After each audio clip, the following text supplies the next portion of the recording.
नमस्कार दोस्तों, नमस्कार। आइए, आप सभी का स्वागत है हमारे YouTube चैनल ज्ञान गंगा जीके में। दोस्तों, हम देख रहे थे राजस्थान के त्योहार और हमने हिंदू त्योहार देख लिए, इस्लाम और ईसाइयों के त्योहार भी हमने देख लिए। अब थोड़े से बचते हैं। एक तो आपके हैं जैनों के त्योहार और कुछ आपके सिंधी और सिख त्योहार और बचते हैं, वो और देख लेते हैं। छोटा सा टॉपिक बचा है, छोटा सा वीडियो बनेगा इसका। एक छोटा सा टॉपिक बचा है, इसके अंदर आज हम सबसे पहले देखेंगे जैनों के त्योहार। जैनों के त्योहार सबसे पहले कौन से त्योहार देखेंगे? जैन धर्म के त्योहार, या हम देखेंगे जैनों के त्योहार। इसके अंदर सबसे पहले आता है जैन धर्म के अंदर नंबर 1 पर ऋषभदेव जयंती। ऋषभदेव जयंती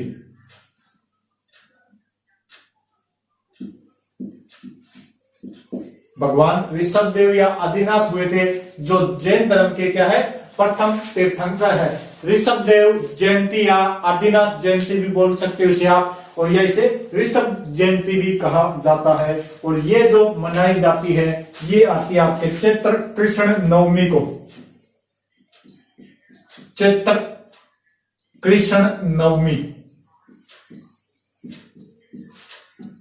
चैत्र माह की कृष्ण नवमी को क्या मनाई जाती है? ऋषभदेव जयंती। और ध्यान रखना भी, जो ऋषभदेव का मेला लगता है वो लगता है दुलेव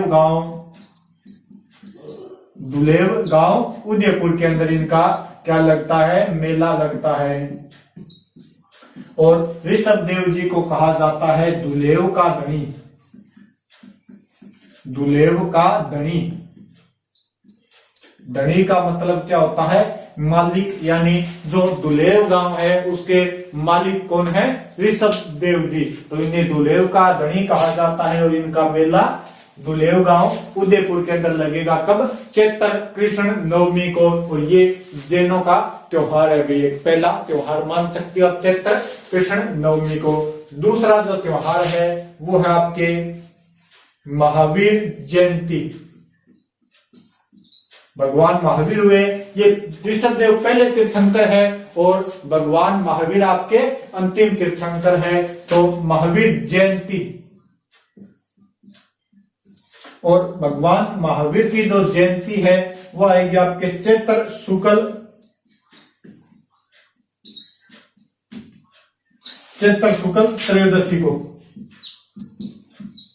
चैत्र शुक्ल त्रयोदशी यानी चैत्र माह के शुक्ल पक्ष की 13 तारीख को। और ध्यान रखना, भगवान महावीर का जो निर्वाण हुआ था वो हुआ था दीपावली के दिन, यानी कार्तिक अमावस्या को। और उसी दिन आपके दयानंद सरस्वती जी का भी निर्वाण हुआ था। तो ये ध्यान रखना।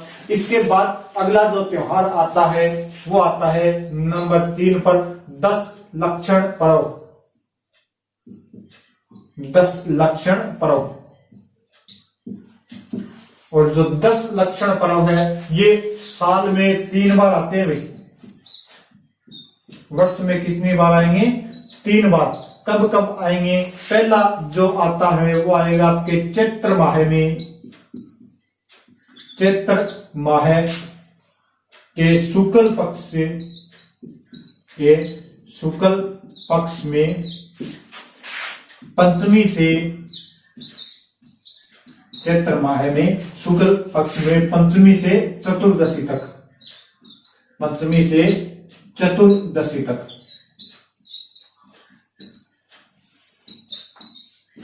पहला जो आपके 10 लक्षण पर्व आता है वो चैत्र माह की पंचमी से चतुर्दशी तक, यानी चैत्र माह के शुक्ल पक्ष की 5 तारीख से 14 तारीख के मध्य। अगला जो आपके 10 लक्षण पर्व आएगा वो आएगा, यानी साल में 3 बार आते हैं, भाद्रपद माह में। भाद्रपद माह के शुक्ल पक्ष की पंचमी से चतुर्दशी तक। भाद्रपद माह के शुक्ल पक्ष की पंचमी से चतुर्दशी तक जो आपका दूसरा 10 लक्षण पर्व आएगा। और जो तीसरा 10 लक्षण पर्व आता है वो आता है आपकी माघ माह के अंदर। माघ माह के शुक्ल पक्ष की पंचमी से चतुर्दशी तक। ध्यान रखना किस किस महीने के अंदर आएंगे, चैत्र में आएंगे, भाद्रपद में आएंगे और माघ माह के अंदर आएंगे कब, ये पंचमी शुक्ल पंचमी से आपके चतुर्दशी तक क्या आएंगे, 10 लक्षण पर्व क्या आएंगे, 10 लक्षण पर्व। अब ध्यान रखना कि ये जो 10 लक्षण पर्व है इसे जो भाद्रपद माह के अंदर आते हैं, कौन से जो भाद्रपद माह के अंदर आते हैं, इन्हें पर्युषण भी कहा जाता है। इन्हें क्या कहा जाता है, पर्युषण। जो भाद्रपद माह के अंदर आते हैं इन्हें पर्युषण, या इनके लिए एक नाम और आता है जिसे कहा जाता है महापर्व या महाव्रत। महापर्व या महाव्रत, ये आपके मुख्य होता है महापर्व या महाव्रत। बाकी जो चैत और माघ माह के अंदर आते हैं इन्हें बोला जाता है अनुव्रत। ये महाव्रत हो गया और वो हो गया अनुव्रत, जो चैत्र और आपके माघ माह के अंदर आएगा। तो अगर आपसे पूछ लिया जाए कि पर्युषण कब आता है, भाद्रपद माह की शुक्ल पंचमी से चतुर्दशी तक क्या होता है, आपके पर्युषण कहा जाता है। इसे पर्युषण पर्व भी कहा जाता है, इसे ही महापर्व भी कहा जाता है। अब पर्युषण के बारे में और बताऊं आपको, तो ये आपके पर्युषण, और आप जानते हो कि जैन धर्म की कितनी शाखाएं हैं, 2 शाखाएं। जैन धर्म की कितनी शाखाएं हैं, 2 शाखाएं हैं। कौन कौन सी, एक तो आपकी दिगंबर,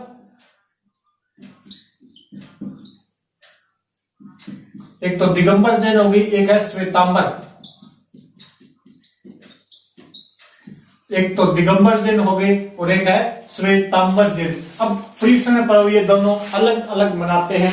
अलग श्वेतांबर आपके पर्युषण पर्व कब मनाते हैं, भाद्रपद माह के कृष्ण द्वादशी यानी कृष्ण पक्ष की 12 से शुक्ल चतुर्थी तक, शुक्ल पक्ष की 4 तारीख तक, यानी भाद्रपद माह की कृष्ण द्वादशी से भाद्रपद माह के शुक्ल चतुर्थी तक आपके पर्युषण पर्व कौन मनाएंगे, श्वेतांबर। और इसके बाद में पंचमी से चतुर्दशी तक आपके मनाएंगे दिगंबर। ये ध्यान कर लेना भाई। इसके बाद में जो इन्हीं जैनों के अंदर एक त्योहार होता है, तो जल्दी से सक्रिय छोड़ दो, फिर अगला त्योहार देखते हैं। अगला जो त्योहार है उसका नाम है क्षमा याचना पर्व। एक त्योहार मनाया जाता है जैनों के अंदर, क्षमा याचना पर्व।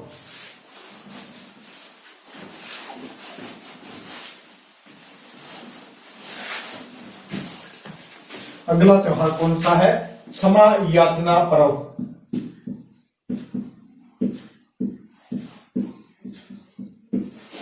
इस समय क्या किया जाता है, इस समय जो अपने गलतियां की है, जो आपने पाप किए, उनका प्रायश्चित किया जाता है। और आएंगे कब, ये आएंगे आपके आश्विन माह के अंदर,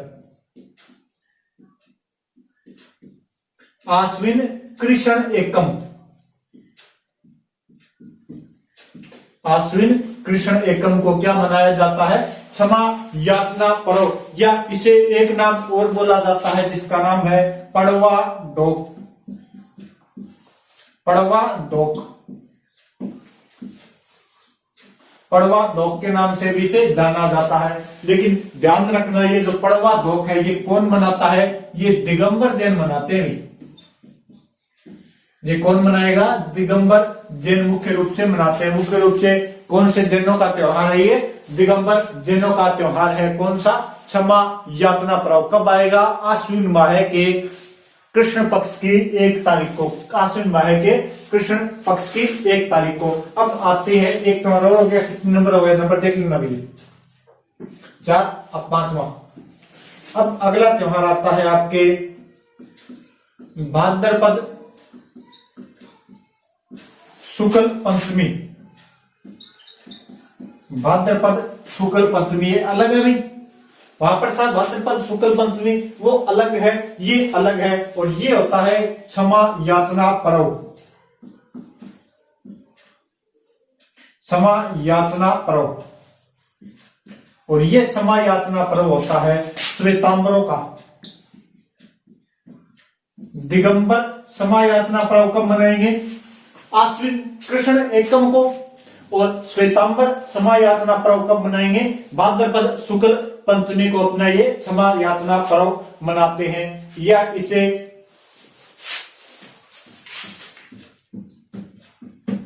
इसे स्वत्सरी पर्व भी कहा जाता है। स्वत्सरी पर्व भी कहा जाता है, ये थोड़ा सा ध्यान कर लेना। इसके बाद में एक इनका त्योहार आता है जिसका नाम है रोट तीज, और रोट तीज आता है भाद्रपद शुक्ल तृतीया को। रोट तीज कब आएगा? भाद्रपद शुक्ल तृतीया को। अगला जो जैनों का त्योहार है उसका नाम है रोट तीज। इस दिन अच्छा अच्छा भोजन बनाया जाता है और भोजन करवाया भी जाता है। ये क्या आते रोट तीज कब आएगा? आपके भाद्रपद शुक्ल तृतीया। भाद्रपद शुक्ल तृतीया को क्या मनाया जाएगा? आपके रोट तीज मनाया जाएगा, भाद्रपद शुक्ल तृतीया। और इसके बाद में आती है आपके सुगंध दशमी। सुगंध दशमी, सुगंध दशमी।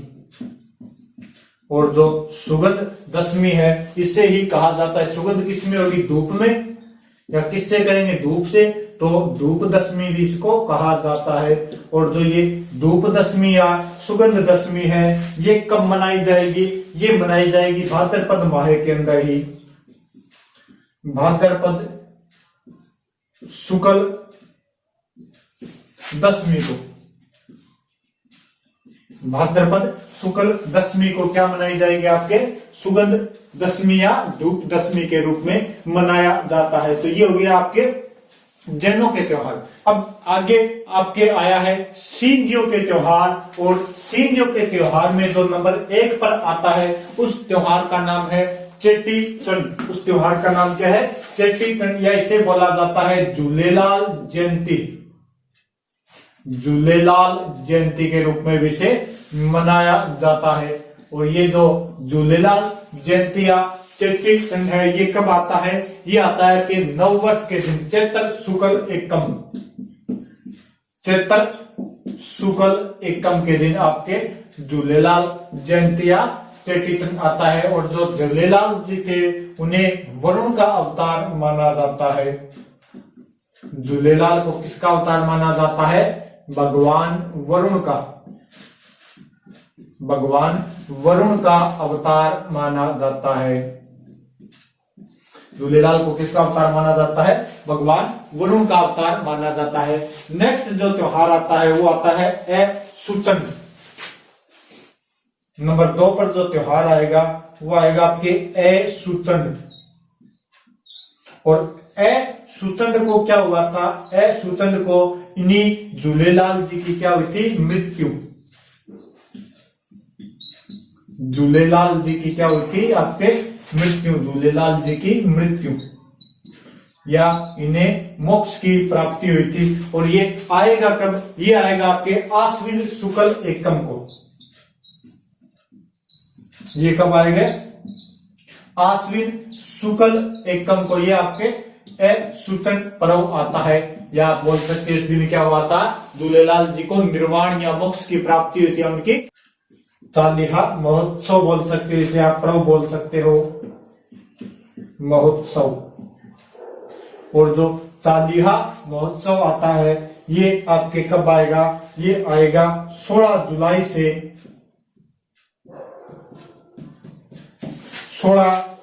से 24 अगस्त के मध्य।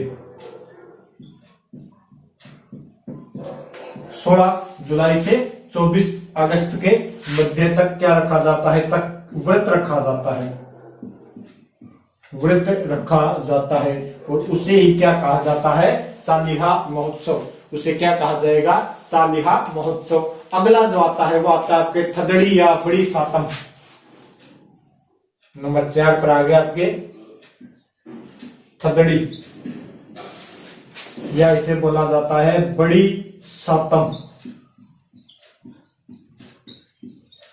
और जो आपके बड़ी सातम या थदड़ी मनाई जाती है ये मनाई जाती है भाद्रपद कृष्ण सप्तमी को। भाद्रपद कृष्ण सप्तमी। और इसी दिन आपके सिंधी समाज क्या मनाता है? बास्योड़ा। ये क्या है, सिंधियों का बाशिड़ा। सिंधियों का क्या है, बाशिड़ा। और अपने बाशिड़ा कब मनाया जाता है हिंदू धर्म के अंदर, चैत्र कृष्ण अष्टमी को यानी शीतलाष्टमी को मनाया जाता है। और आपके सिंधी समाज कब मनाता है, भाद्रपद कृष्ण सप्तमी को यानी बड़ी सातम को ये आपके बाशिड़ा मनाते हैं सिंधियों के। इतनी ये भी। अब अगले अपने जो देखेंगे त्योहार वो है सिखों के त्योहार। और सिखों के त्योहार सिर्फ और सिर्फ 4 त्योहार आते हैं सिखों के त्योहार। अब इस साइड देख लेते अपने सिखों के त्योहार।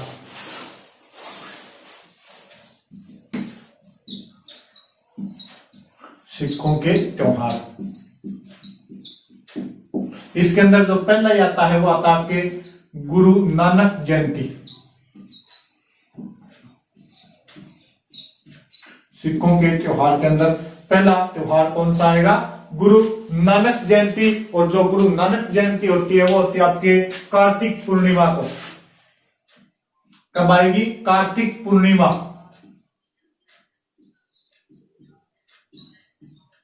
कार्तिक पूर्णिमा को। और जो गुरु नानक जी का जन्म हुआ था वो हुआ था 1469 ईस्वी के अंदर आपके तलवंडी पाकिस्तान के अंदर। इनका जन्म कब हुआ था, 1469 ईस्वी में। कहां पर हुआ था, तलवंडी नामक एक स्थान पड़ता है, तलवंडी पाकिस्तान के अंदर एक स्थान पड़ता है जिसका नाम है तलवंडी, वहां पर इनका जन्म हुआ था। अगला जो त्योहार है वो है गुरु गोविंद सिंह जयंती। गुरु गोविंद सिंह जयंती 22 दिसंबर 1666 को इनका क्या हुआ था, जन्म हुआ था। अगला जो त्योहार आता है सिख धर्म के अंदर ही, और उस त्योहार का नाम आपके बैसाखी। नंबर 3 पर लिखो बैसाखी। बैसाखी होता है बैसाखी। और वैसाखी आपको ध्यान है भी ये अंग्रेजी कैलेंडर के आधार पर मनाया जाता है। यानी कब मनाया जाएगा, ये आता है आपको 13 अप्रैल। वैसाखी कब आएगा, 13 अप्रैल को क्या मनाई जाती है, वैसाखी। और वैसाखी के दिन क्या किया था, गुरु गोविंद सिंह जी ने इस दिन खालसा पंथ की स्थापना की थी। 13 अप्रैल 1699 ईस्वी के अंदर क्या की थी, खालसा पंथ की स्थापना। खालसा पंथ की स्थापना की थी गुरु गोविंद सिंह जी ने। और कहां पर की थी, रोपड़ पंजाब के अंदर। रोपड़ जगह पड़ती है पंजाब, वहां पर इन्होंने खालसा पंथ की स्थापना की थी। इसके बाद में 2 छोटे छोटे त्योहार और आते हैं, इसमें से इन्हीं सिखों के इधर लिख रहा हूं। नंबर 4 पर आपके आएगा लोहड़ी। एक त्योहार आता है लोहड़ी, और वो कब आएगा आपके 13 जनवरी। और इसी के अगला जो त्योहार आता है वो आता है मकर संक्रांति। और जो मकर संक्रांति आता है वो कब आएगा आपके 14 जनवरी को। मकर संक्रांति कब आता है, 14 जनवरी को। अब इस समय भगवान सूर्य उत्तरायण होना शुरू हो जाते हैं। 14 जनवरी को क्या है, भगवान सूर्य उत्तरायण होना शुरू हो जाते हैं।